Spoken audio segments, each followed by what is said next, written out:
Weekday on 4CA. John McKenzie. 1300 872911. Now, just back to this main story of the day again for most of us up here. When you hear those stolen car figures again this morning, already for the month, what's today? Today's the 28th. In 28 days, we've had this explosion once again in these numbers.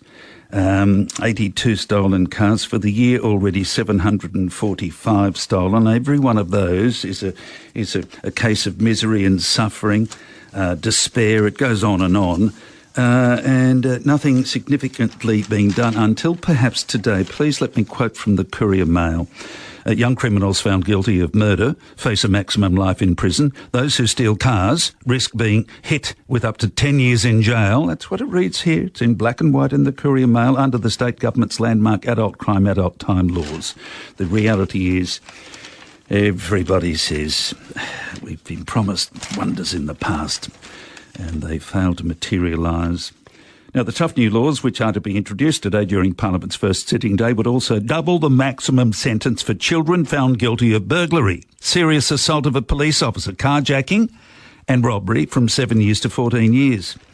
Now, we know these kids that we're talking about here in Cairns particularly, they're 16, 15, 14, 13. We know the story, the ages of these kids.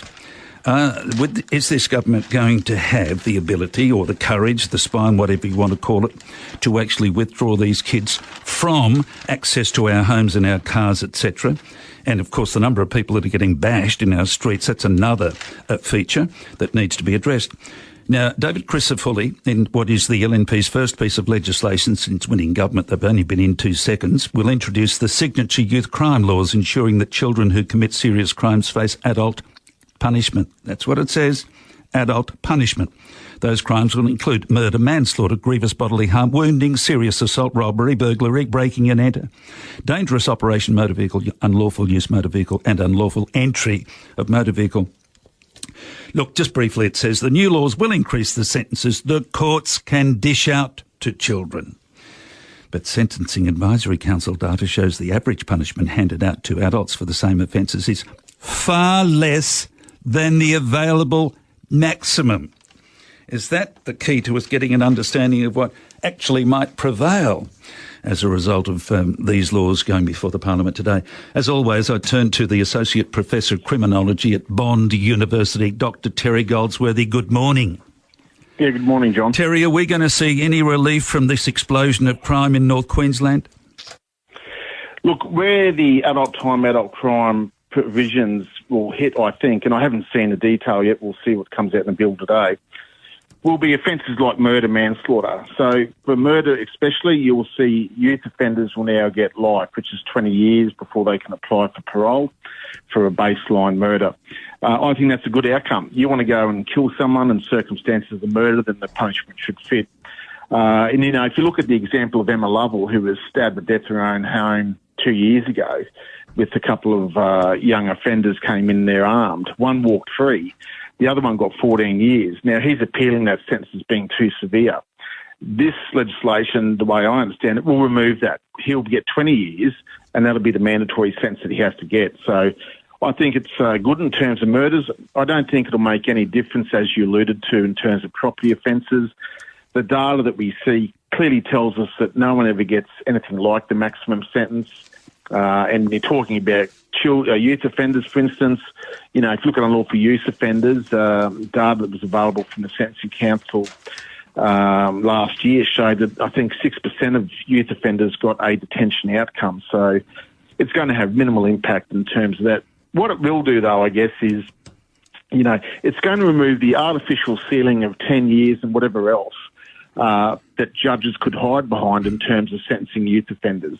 That's now going to be removed. So as is the detention as last resort, that's going to be removed. So those two protections that judges could use to justify weak or lenient sentencing are now removed. So I guess what that does is put sentencing discretion wholly back on the responsibility of judges. So any sentencing outcomes we see now are in fact going to be the responsibility of judges, and they need to ensure that they meet community expectations. And if they're not meeting community expectations, then the government needs to consider what it might do. Now, detention as a last resort. Detention where, Terry? I mean, Cleveland is chock-a-block. They empty them out every few weeks, and of course the police are alerted immediately. The stolen car rate goes through the roof. There's no improvement in behaviour at all after Cleveland, and they're talking about, we'll build another Cleveland. That'll fix everything, but it just doesn't. Where are they going to? Where's the detention going to be available if indeed we're now seeing this detention as a last resort introduced?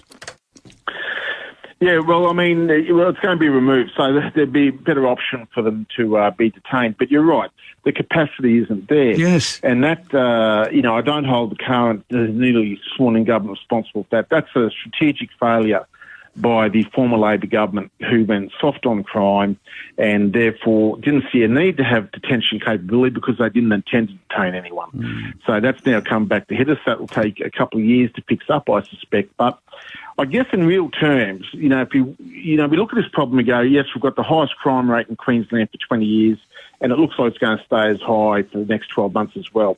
When you look into it in detail in youth offending, there's really that 400 to 500 serious repeat offenders we need to focus on. And we can do that. I think, if we have an effective and efficient police service that is focused, we can target those offenders and drive down that youth offending. Now, that's not going to be easy to do, but put it in comparison, we didn't have any problems targeting 950 bikies when they played up. So we're talking about half the number of serious repeat youth offenders. We should be able to get on top of this. I mean, by stopping those people offending. And, the Productivity Commission, the Australian Productivity Commission, did a report in 2021, and it stated clearly that incarceration does decrease crime. But the catch is, what do you do with those people when they're incarcerated? What rehabilitation plans do you have for them? What happens when they come out? How are they supervised? What options do they have to become a contributing member of society rather than somebody who's just going to detract and commit offences?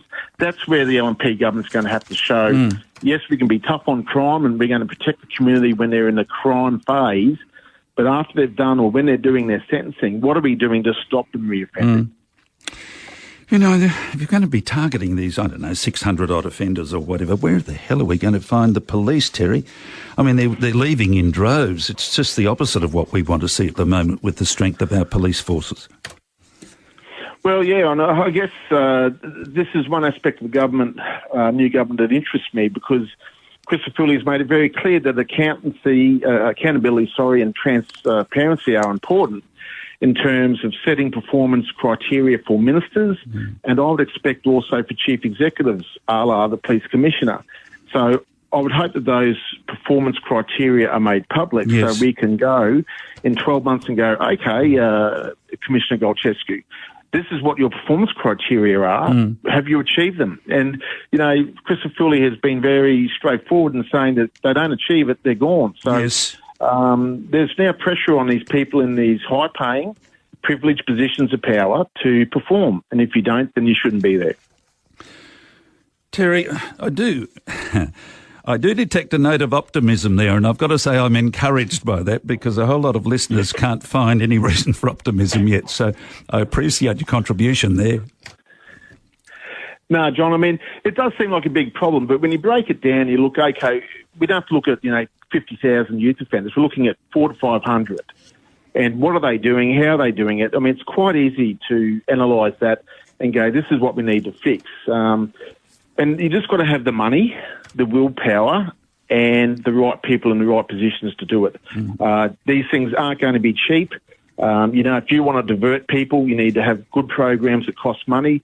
And all those programs should now be subjected to evaluation programs, which wasn't happening under the past government. We've thrown a lot of millions of dollars out for things that I think haven't achieved anything. We've seen them cut out the pill testing, which is excellent. They're removing the decriminalisation of heroin, cocaine and ice. Again, I think that's a first-rate move. If you want to get serious on crime, you need to send a message that we're not open for trade to organised crime as a start. Excellent update as always. Good on you, Terry. Thank you. Thanks, John. It's put it out there for us, hasn't it? I don't know whether or not the majority of listeners are going to be more hopeful. I suppose we've got to be at least hopeful. More confident is the term, obviously, about this likely outlook. We'll just have to keep fingers on the pulse of these changes. We'll be checking tomorrow, obviously, what transpires in Parliament today, and then passing some judgment, I would imagine, individually on whether or not we believe it's going to bring us some relief from this ongoing nightmare in North Queensland. That was Dr Terry Goldsworthy, Associate Professor Criminology at Bond University. Breakfast with Murray Jones on 4CA starts